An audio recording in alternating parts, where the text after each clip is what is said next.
The wind howled like a living creature, its icy breath gnawing at the walls of the small, isolated cabin. The storm outside had been raging for hours, a furious, endless assault of blinding snowflakes and freezing gusts that seemed to whip at everything in its path. Inside the cabin, the fire crackled weakly in the hearth, its warmth barely touching the farthest corners of the small wooden room. Lisa stared into the flames, her thoughts drifting far from the peaceful retreat she had intended to find. She had come up to the mountains to escape the chaotic demands of her life. The world outside had become too much, too fast, too loud, too draining. She had taken the time off from her job to recharge, seeking a place far away from everyone, hoping to find solace in the quiet solitude of the wilderness. The cabin, perched deep in the forest, was the perfect escape. It was isolated, rustic, yet surprisingly comfortable. The perfect getaway to reflect, meditate, and find herself once more. But as the storm raged on outside, Lisa couldn't shake the feeling that something was wrong. The storm was supposed to be just a quick snow squall, the sort of weather she'd gotten used to living in the mountains. But this felt different. The snow was falling heavier than she had ever seen, the wind screaming against the walls, and there was an unnatural stillness in the air, the kind of stillness that made the hair on the back of your neck rise. She had arrived just a day ago, greeted by a serene, snowy landscape that seemed untouched by the outside world. The caretaker of the cabin, an elderly man who had handed her the keys, had left her a simple note, warning her that storms could come in quickly this time of year. "If you hear strange noises, don't worry," the note said. "The place has a history, but you're safe here." It struck Lisa as an odd thing to write. What kind of history? What did he mean by that? She had brushed it off at the time, assuming it was just his way of ensuring she wasn't scared in the solitude. The first night had been peaceful enough. The cabin creaked and groaned as it settled in the cold, but nothing out of the ordinary. She read her book by the fire and drank wine, listening to the crackling of the flames and the muffled sounds of the wind howling outside. The quiet had been soothing, but then the tapping began. At first, it was subtle, a faint scratching against the window, like the wind pushing branches against the glass. She had thought it was the trees, perhaps the limbs of a nearby pine tree brushing up against the window. The tapping grew louder, more insistent, and that was when Lisa began to feel a gnawing discomfort in the pit of her stomach. It wasn't the wind or the trees. The tapping was deliberate. It wasn't a random gust, it was something else, something intentional. Lisa hesitated, unsure whether to investigate or ignore it. She hadn't heard another vehicle for miles, and the road leading up here was barely passable in these conditions. Who could it possibly be? She pushed the thought from her mind, convincing herself it was the wind.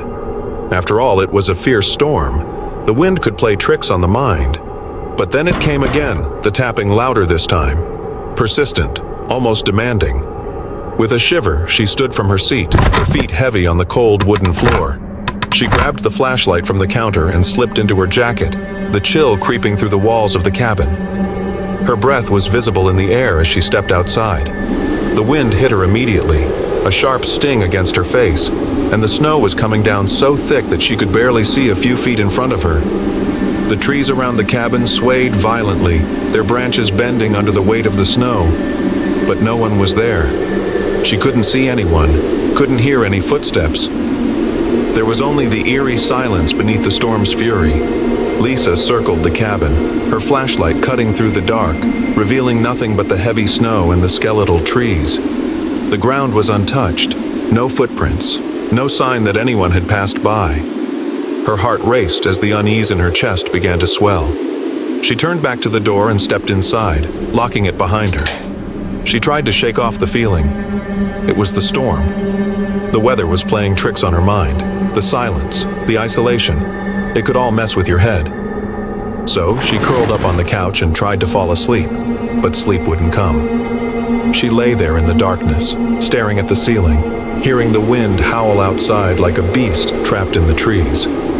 Her mind kept returning to the tapping. It kept coming back to the question, who or what could be out there? The clock on the wall ticked steadily, a reminder of time passing, of a world that continued beyond this small cabin. But the storm outside didn't seem to care about the passage of time. It was eternal. Then, as if in response to her thoughts, there came another sound, something heavier. Footsteps. Lisa froze. The sound was faint, but it was there. Slow, deliberate steps crunching in the snow just outside the cabin. Her breath caught in her throat and she grabbed the flashlight again. She could feel the heat of her panic rise, her skin prickling with dread. She tried to listen carefully, but the footsteps were muffled by the howl of the wind. Her mind raced. Maybe it was an animal. Maybe it was a hiker who had gotten lost, seeking shelter from the storm. But the footsteps didn't seem to belong to anything she could identify. They were too calculated, too human. The sound stopped. A silence so deep, so complete, that it felt as though the world had stopped turning. Lisa stayed perfectly still, her heart hammering in her chest, the air thick with tension. Then, out of nowhere, the door handle rattled. No one could get in. She had locked it. The door rattled again, more forcefully this time. Someone, or something, was trying to get inside. With shaking hands, Lisa ran to the door, pressing her back against it. She knew there was no one out there. There couldn't be. Yet the knocking continued, as if an unseen force was demanding entry. "Who is it?" Lisa called out, her voice trembling. There was no answer, only the repeated rattle of the door handle as though something on the other side was trying to break in. "Let me in," a soft, raspy voice whispered from the other side. Lisa's stomach churned. She couldn't tell if it was real or if it was her mind playing tricks on her, but she knew she couldn't stay in that cabin with that thing outside. She grabbed her coat and ran to the back door, but when she opened it, the storm outside was even worse than she had imagined. The snow was blinding, the wind violent. She couldn't see more than a few feet in front of her, and there was no sign of the footsteps. She stepped back inside, her hands trembling from the cold, and slammed the door shut. She locked all the doors, closed the curtains, and sat in the dark, the only light coming from the crackling fire. The wind outside had become a low, guttural growl, as if the storm itself was warning her. She needed to get out, but the road would be impassable. There was nowhere to go. She grabbed her phone to call for help, but the signal was gone. No bars, nothing. She was completely isolated. Her breath came in shallow gasps as she scanned the room. There was nothing but the silent shadows and the far-off wail of the storm. The fire in the hearth sputtered and cracked, its warmth little comfort. Then she heard it. Whispers, faint and distant, creeping from the corners of the room. "Help me." The voice was soft, but it wasn't her own. It was as though it came from the walls themselves, from deep within the cabin.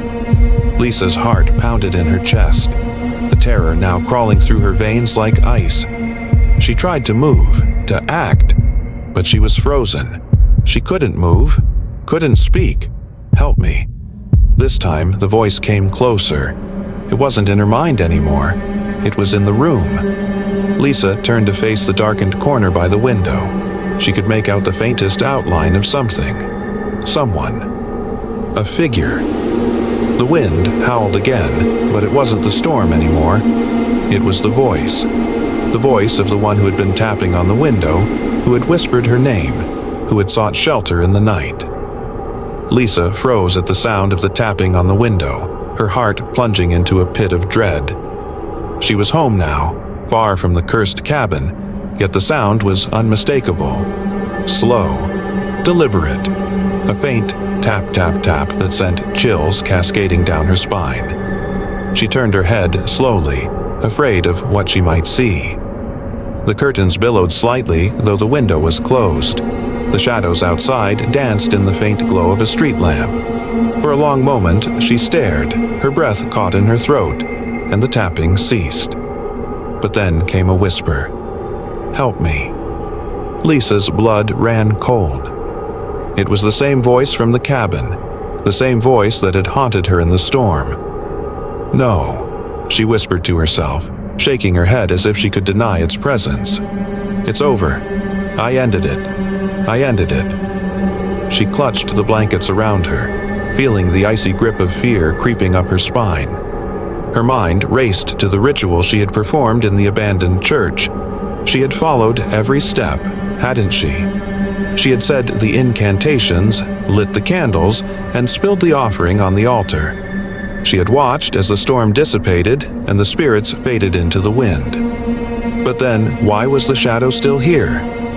Summoning all her courage, Lisa got out of bed and walked to the window. Her hands trembled as she reached for the curtain. She yanked it aside, half expecting to see the hollow-eyed figure staring back at her. There was nothing there. Only the quiet street outside, the empty sidewalk, and the distant hum of a car passing by. Lisa let out a shaky breath, laughing nervously. "It's all in my head," she muttered. "Just nerves, just a bad dream." But as she turned away from the window, she saw it. A figure standing at the far end of the room, shrouded in shadow. Its silhouette was unmistakable. Thin, elongated, with bony arms that hung unnaturally low. Its hollow eyes glowed faintly in the dark, fixed on her.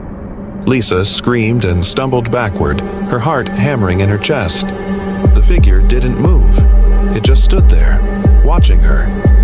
"What do you want?" she cried out, her voice shaking. The figure tilted its head, its voice raspy and broken. "You didn't finish it." Lisa's mind reeled. She had done everything.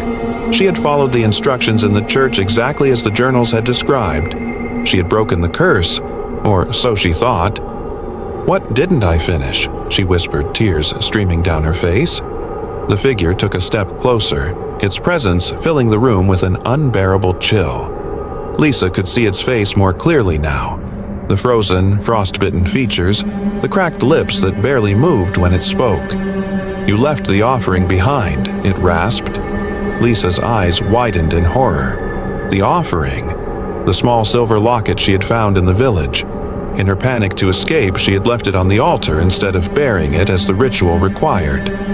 "No," she whispered, shaking her head. "No, that can't be it.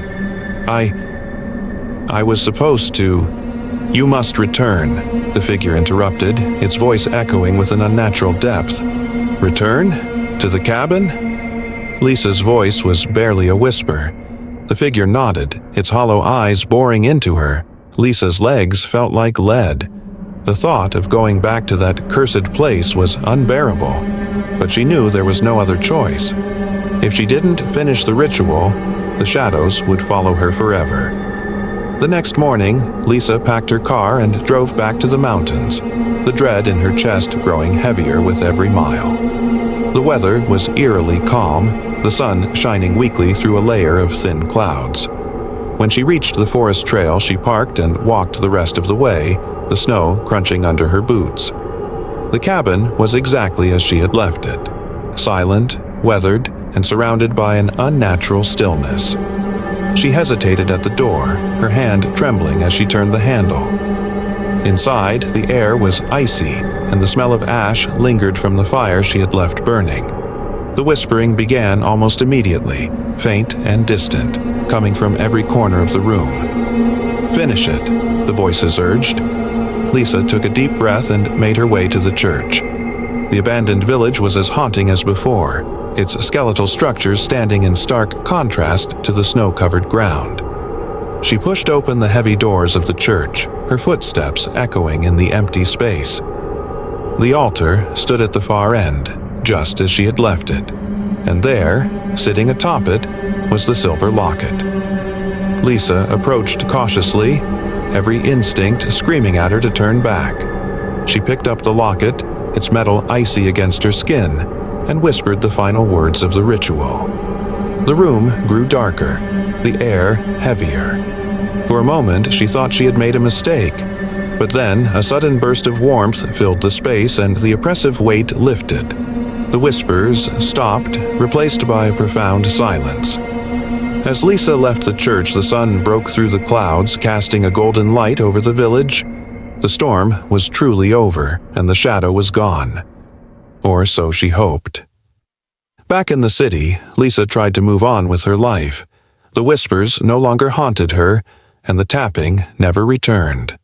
But sometimes, in the stillness of the night, She could swear she felt eyes watching her, and in the deepest corners of her mind, she wondered if the cabin was truly at peace, or if the shadows were simply waiting for her to come back.